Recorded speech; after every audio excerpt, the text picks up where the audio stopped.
महंगाई से पहले ही कम परेशान नहीं कि अब आईएमएफ ने मुल्क में मजीद महंगाई और बेरोजगारी की शरह मजीद बढ़ने की पेशगोई कर दी है। कि सबसे ज्यादा तो बोझ आपके ऊपर कर्जों का है।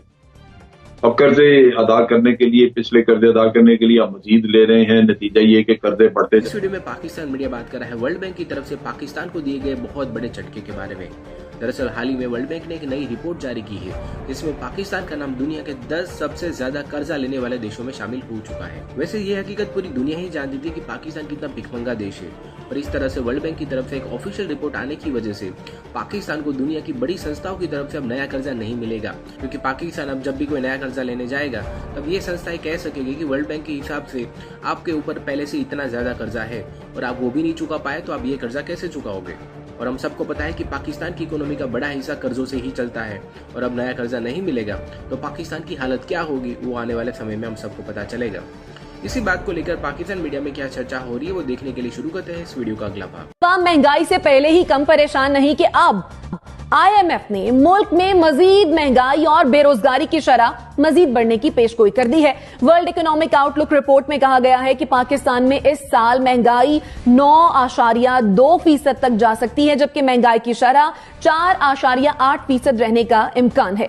हमारा सवाल है, आईएमएफ की पाकिस्तान में महंगाई और बेरोजगारी बढ़ने की पेशगोई हुकूमत इन हालात से कैसे निपटेगी। एनबीसी तहरीक इंसाफ का दौर है, महंगाई ही महंगाई, आखिर अवाम करे तो करे क्या। सब्र करें और सब्र शुक्र से काम लें कि हवा मुफ्त मिल रही है, गैस तो दोबारा बढ़ने वाली है, बिजली दोबारा बढ़ने वाली है। अच्छा जो आपने फिगर दिया है इन्फ्लेशन का, महंगाई का, वो एक अंदाजा है, लेकिन ये दुगना भी हो सकता है क्योंकि जो एक्चुअल फूड इन्फ्लेशन है वो 12 से 14% के दरमियान है इस वक्त, और आने वाला वक्त और भी ख़राब है।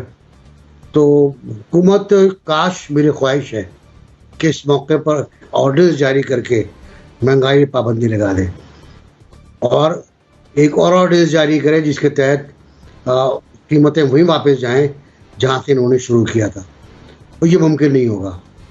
हुकूमत को बहुत संजीदगी के साथ, बहुत ग्रेस के साथ काम करना होगा। ये देखना होगा कि गलतियां कहाँ हुई हैं। गलतियां तो अब यार गली मोहल्ले में बात हो रही है कि गलतियां कहाँ हुई हैं, किस तरह हुई हैं। आपने पहले ज़राअत पर तवज्जो नहीं दी, यहाँ हम लोग बात भी करते रहे, सपोर्ट प्राइस नहीं बढ़ाई आपने किसान को जब पैसा दिया तो मालूम हुआ कि कितना फ़ायदा होता है, और पैसा नहीं दिया किसान को, आपने उसका मेहनताना दिया, उसकी किसान फसल की कीमत दी। फिर आपने वो फैसले नहीं किए, वाइटल डिसीजंस जो एनर्जी से मुताल्लिक थे।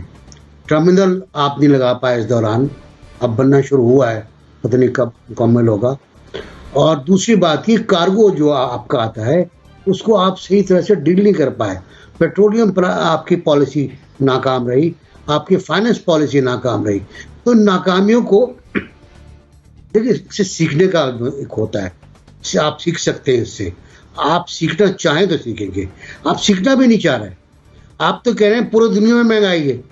पूरी दुनिया में अगर महंगाई है तो फिर मैं बात करूंगा कि पूरी दुनिया इस महंगाई को ऑफसेट करने के लिए, अपने आप से ख़त्म करने के लिए इक़दाम भी करती है। उनको कुछ करती भी उनके साथ है, सब्सिडी नहीं है, उसके अलावा भी बहुत कुछ करती है हुकूमतें। तो वो भी सीख लें, वो भी बता दें हमको आप कि उस बारे में आपने क्या किया। आपका एहसास प्रोग्राम और आपके लंगर खाने इस पे काम नहीं आएंगे। बड़ा आपको एक प्रोजेक्ट चाहिए होगा, आपको पॉलिसी चाहिए होगी। आपका फाइनेंस मिनिस्टर तो अभी तक एक कोई मुस्तकिल नहीं है, अभी उनको सेनेटर भी बनना है अगर दोबारा आप उनको वजीर बनाएंगे। आपकी जो कंसिस्टेंसी है इन ब्यूरोक्रेसी वो मुकम्मल नहीं है, आपकी पॉलिसी मुकम्मल नहीं है। और फिर मैं वापस जाऊंगा कि आपकी रिफॉर्म्स नहीं हुई। ये नतीजा इसी बात का है कि हम देख लेंगे, आप नहीं देख पाए। अब पहले हम भी बात करते थे कि 2 साल बाद, 3 साल बाद मामला सही हो जाएंगे, लेकिन मामला सही नहीं हो पा रहा है। हाथ जिस तरह रेत निकलती है हाथ से, मुट्ठी से, इस तरह मामला निकल गए और इनको ठीक करने के लिए बहुत संजीदा कोशिश करना पड़ेगी। बिल्कुल आप ठीक कह रहे हैं जनरल साहब। जिस तरह से एनबीसी ने भी पॉइंट आउट किया कि जो प्रेडिक्शन आईएमएफ की जानिब से की गई है, जिन फैक्ट्स एंड फिगर्स की, हालात उससे भी ज्यादा खराब हो सकते हैं, क्या वाकई? देखिए बिल्कुल खराब हो सकते हैं, क्योंकि असल चीज तो ये है कि आपकी इकॉनमी की बुनियाद क्या दुरुस्त हुई या नहीं। उसमें आप देख लीजिए कि सबसे ज्यादा तो बोझ आपके ऊपर कर्जों का है। अब कर्जे अदा करने के लिए, पिछले कर्जे अदा करने के लिए आप मजीद ले रहे हैं, नतीजा ये कि कर्जे बढ़ते जा रहे हैं। फिर डॉलर का रेट कंट्रोल करने की कोशिश नहीं की गई, जिसकी वजह से रुपी टर्म में कीमतें बहुत ऊपर चले गई। अगर आप पेट्रोल की कीमत अगर डॉलर रेट्स में लें तो वो उतनी बड़ी नहीं है जितना आपकी डिवैल्यूएशन की वजह से रुपए के कदर में आके देखें तो वो बहुत ज्यादा बढ़ जाती है। तो ये बात चीजें ऐसी हैं जो कि मैं समझता हूं कि यहाँ पे कुछ स्ट्रक्चरल रिफॉर्म्स करते तो उससे कुछ फर्क पड़ता। लेकिन जहां तक कर्जे का ताल्लुक है, वो तो मैं हमेशा कहता हूं कि ये कोई भी अकेली पार्टी अगर फैसला करेगी वो कुछ नहीं कर सकेगी। ये बड़ा लंबा चक्कर में हम फंस चुके हैं ऑलरेडी। इसकी जरूरत यही है कि तमाम पार्टी मिलके सख्त फैसले करें। कौम को बहुत बोझ उठाना होगा, तब जाके जान छूटेगी। कोई आंदा नस्लों को अगर हमने बचाना है इस मकरूज होने से, तो उसके लिए कुछ सख्त फैसले इस जनरेशन को करने, और ये जाके तब जाके आपकी 10-15 साल में जान छूटेगी। शायद 2 या 3 टेन्योर और पार्टियों के लगे या इन्हीं के लगे, किसी के लगे। तो ये बड़ा जरूरी है कि कम से कम इन खतरात को भांपते हुए ये पॉलिटिकल पार्टी सीरियस हो जाएं। ठीक हो गया। नसीम सिद्दीकी साहब, पूरी दुनिया में महंगाई है, पेट्रोल की कीमतें बढ़ रही हैं, ये कहकर क्या हुकूमत की जिम्मेदारी पूरी हो जाती है? देखिए, ये बातें अपोजिशन में जब थे तब तो बहुत अच्छी लगती थी, लेकिन हुकूमत में आने के बाद और 3 साल गुजरने के बाद अब ये बातें सुन के हमारे भी कान पक गए। तमाम लोगों के जिन्होंने वोट दिए थे, आप उनके भी जाके अगर आप उनका सॉर्ट ले लें तो उनका क्या कहना है। बात यह कि अब तवज्जो देनी, अब तो बिल्कुल एनबीसी ने इतनी प्यारी मिसाल दी कि वो रेत है, वो तो निकलती धार चली जा रही है। अब क्या टाइम बाकी रह गया? अभी दिसंबर गुजरता है, 2022 शुरू होगा तो इलेक्शन कंपेन शुरू हो जाएगी। तो इसी नारे में हुकूमत में रह के जब आप आवाम को ये कहेंगे कि पिछली हुकूमतें कर्ज लेगी, पिछले हम वो ये आप सोल्यूशन दें, आपने सोल्यूशन देना है। अगर आप महंगाई को कंट्रोल नहीं कर सकते तो आप रोजगार बढ़ाएं, आप लोगों को रोजगार दें। रोजगार देंगे तो चलो, अगर किसी की बाइंग कैपेसिटी बन जाती है तो महंगी चीज भी खरीद लेगा। एक तरफ बेरोजगारी बढ़ती जा रही है, दूसरी तरफ महंगाई बढ़ती चली जा रही है, तो कंट्रोल किसने करना है? दूसरी बात यह है कि ये हमारा ज़राई मुल्क है, ज़राअत पे मजीद तवज्जो दें। ये जो हम दालें न्यूजीलैंड और ऑस्ट्रेलिया से मंगा रहे हैं, हमें चाहिए कि हमारे यहाँ पे खुद अजनास को पैदा करें और दूसरे मुल्कों को हम भेजें, ताकि जब तक ज़र मुबादला नहीं आएगा, पैसे हम नहीं कमाएंगे, तो हम तो कर्जे में कर्जा लेके कर्जा देते जाएंगे, कर्जे उतारते रहेंगे और रोते रहेंगे। ये कोई हल नहीं है। जब गवर्नमेंट आती है, जब लोग वोट देके गवर्नमेंट को हुकूमत के अंदर भेजते हैं पार्टीज को, तो उनका मकसद ये होता है कि आपने जाके सोल्यूशन देना है, आपने प्रॉब्लम्स नहीं बतानी। तो इस गवर्नमेंट को चाहिए कि इसके सोल्यूशन निकाले। जिस तरह ये चार्ट्स आ रहे हैं कि महंगाई और बढ़ती चली जाएगी, तो फिर तो पीटीआई के लिए बहुत ज्यादा मुश्किलात खड़ी हो जाएगी। और अपेरेंटली तो ऐसे लग रहा है कि सोल्यूशन ना ऑपोजिशन के पास है और ना ही हुकूमत के पास। मुबशिर बुखारी साहब, ये जो कर्जों के चक्कर में हम फंस गए हैं, अब हम इससे निकलेंगे कैसे? आवाम को कैसे रिलीफ मिलेगा?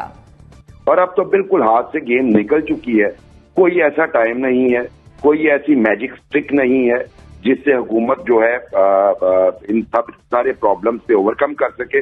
और ये हुकूमत का तुर्रा इम्तियाज है कि कंज्यूमर प्राइस इंडेक्स पाकिस्तान की तारीख में अपनी हाइट्स को छुआ।